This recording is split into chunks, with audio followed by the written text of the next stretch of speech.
Dwayne here, PhoenixTypewriter.com. Got an IBM Selectric II on the bench, and it's got a couple problems. Spacebar was supposed to be sticking, can't seem to get it to reproduce that problem. Had some print problems, but while I was looking at the strange print problems up here, I immediately noticed the problem. So everything looks good at a glance, but if you look closely at this ribbon drive, there's a bunch of ribbon right there. So it's jammed around the post. See, here's the post right there, moving a little bit, right there. And I can't open and close the post. It's jammed. So what it did was, instead of winding around here, when you first put the ribbon on, it started winding around the little claw clutch here, and it just kept winding here until it got so much that it couldn't move anymore. So there's no way to get this cartridge off. It's jammed on here. It's tight. You can probably get this side off a little bit, like that. That's about it. This side is jammed underneath these. This is jammed underneath here. So there's nothing you can do besides tear it out of there. So I'm just going to show you how to tear it out of there, I guess. Scissors might work. Let's try them. We need to get this top off. Take that off. Take that off. Maybe we can get to this a little bit. Take this off. There it is, all bunched up right there. Let's see if I can get this off now.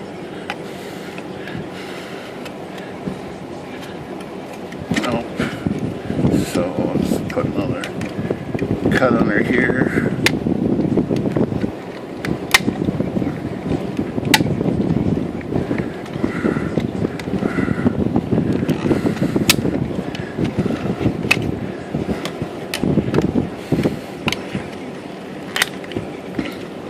Okay, so most of it's there.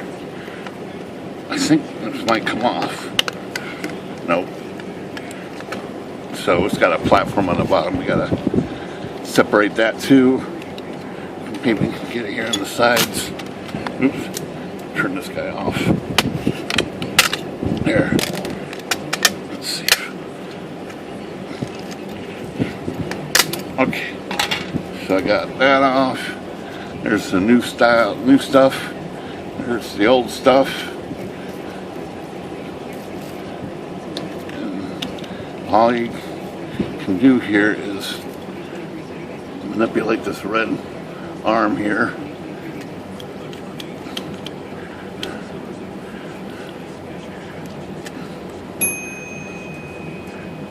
This seems pretty stuck too.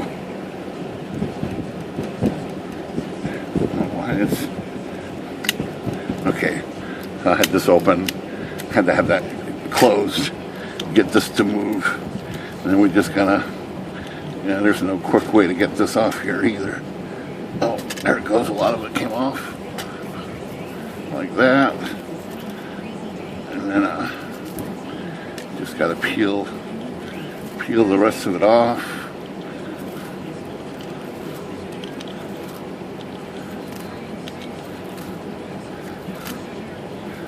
And somehow, not sure how to reproduce how this gets misfed when you first put a cartridge on there, but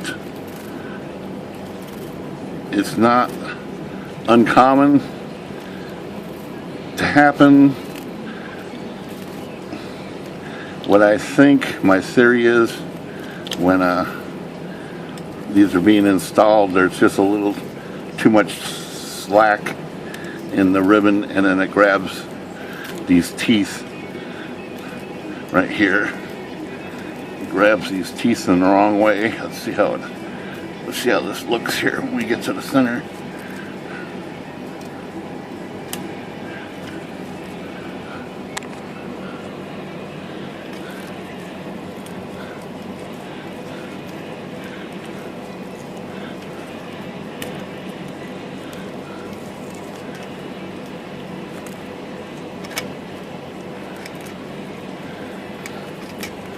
And it's hard to tell what happened here. It must have been, like I said, there must have been some slack, or this would have never caught that wheel. That's a lot of, see, really it should have only had this leader part on there. There's a whole bunch of carbon ribbon on there.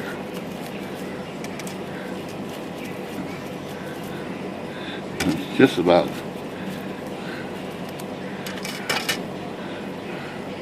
so sure enough, see the loop? It's in a loop right there. So it had too much slack on the ribbon when the cartridge was installed.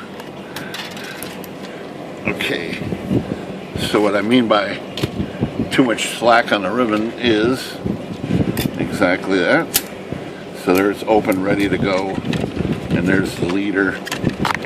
What happens is there's slack in here, so the ribbon is loose.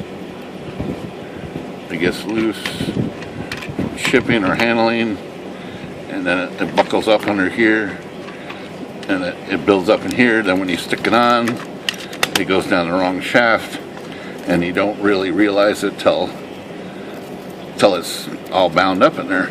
It looks like it's feeding, but it's really not. So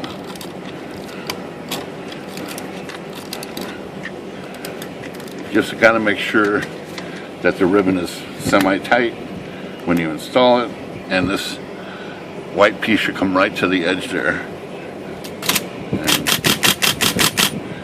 and you'll know it's turning. Everything is right. Put a little notch on there.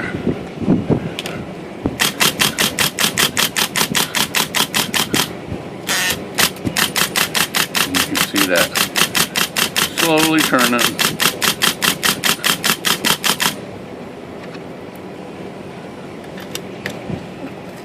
And I don't think it's turning.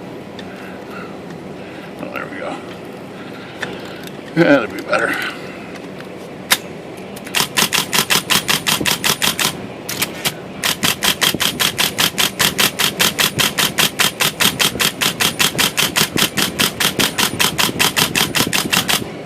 I didn't have it around the outside here.